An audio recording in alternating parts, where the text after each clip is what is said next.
$9 billion. Think about that for a second. That is a 9 with 9 zeros attached to it. Not too long ago, this absolutely staggering number was the peak valuation of Theranos. This was a high-flying Silicon Valley darling that promised to literally revolutionize healthcare forever. It was this massive, supposed medical empire backed by legendary investors and championed by world leaders. But, well, there was a catch. This entire $9 billion valuation, it was built completely on a captivating but ultimately dangerous illusion. And then the illusion shattered. From $9 billion to zero. Just a brutal, absolute reality check. Today, we're looking at how a company that somehow managed to have the world's smartest minds completely mesmerized ended up disintegrating under the crushing weight of massive, calculated fraud. Welcome to This Explainer. I'm so thrilled to have you here as we take a focused, structured deep dive into the epic rise and the devastating fall of Elizabeth Holmes and Theranos. We're going to unpack exactly how she manipulated the media, the technology she flat out faked, and the ultimate price she paid for all of it. Let's jump into part 1, the next Steve Jobs cult of personality. Yeah, before you can sell a fake machine, you really have to sell a compelling story. And Holmes, she knew exactly what she was doing.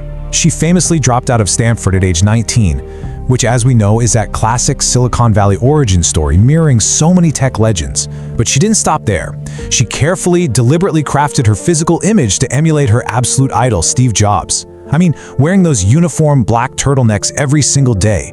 She kept her hair in this unruly bun, almost to look like a genius who was just way too busy changing the world to care about appearances. And perhaps most bizarrely of all, she intentionally faked this remarkably deep baritone voice.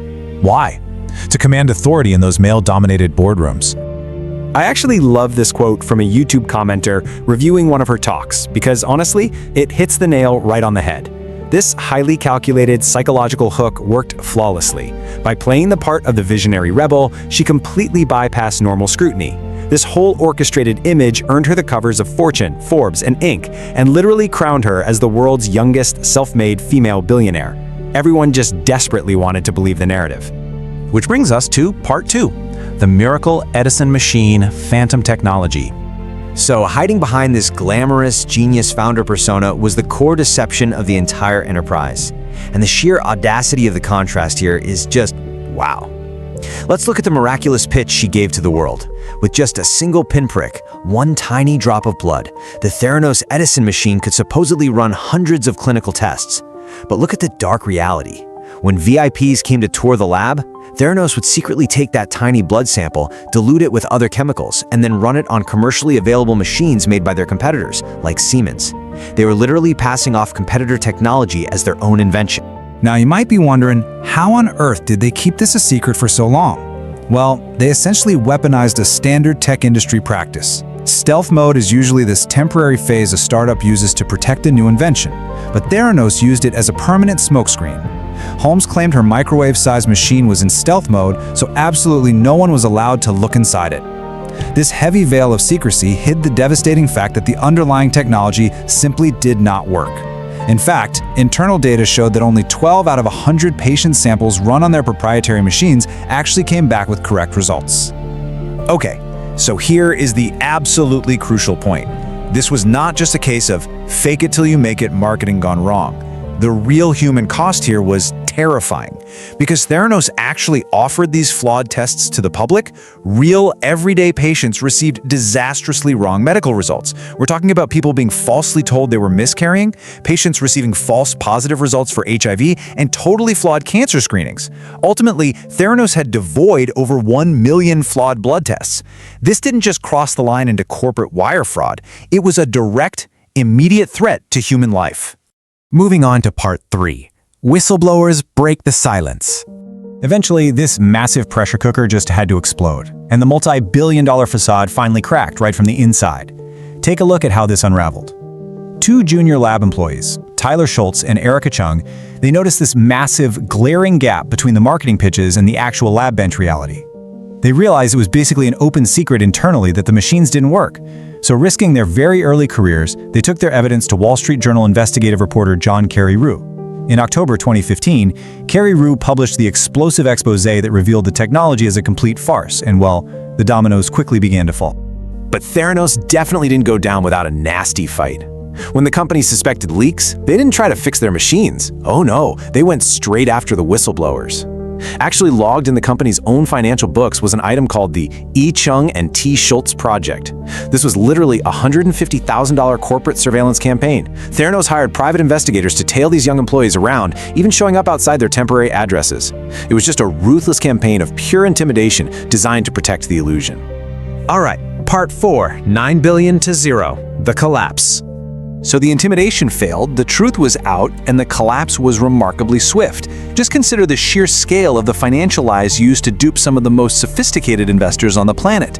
Back in 2010, Holmes claimed projected revenue for 2011 was $223 million. The actual revenue? Less than $600,000. Later, she projected over $100 million in revenue for 2014. The reality? Near zero. To pad these wild lies, she was handing investors reports with forged pharmaceutical company logos.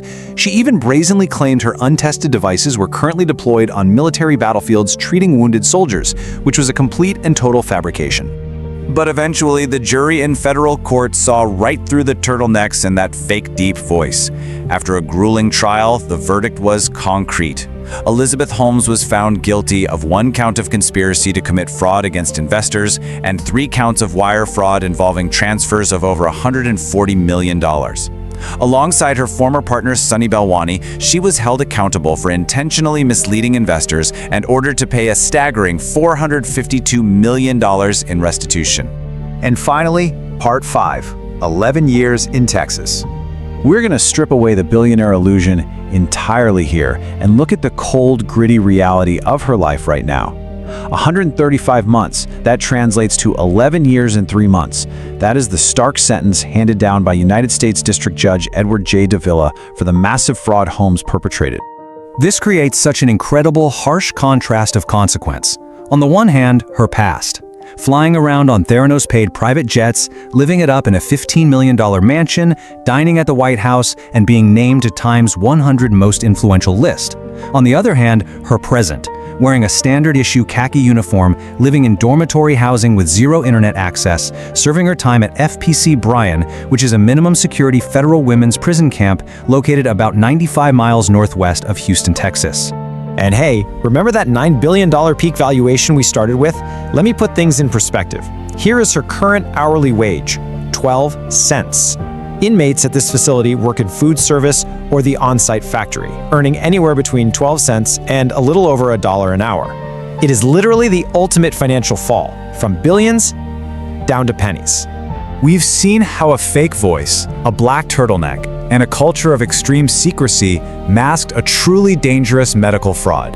The Theranos story is just a stark, unforgettable warning. So I'm going to leave you with this final thought to consider. Will the Silicon Valley culture of fake it till you make it ever truly learn the difference between boundless ambition and criminal fraud? Thank you so much for joining me for this explainer. Keep asking the tough questions, and I'll see you next time.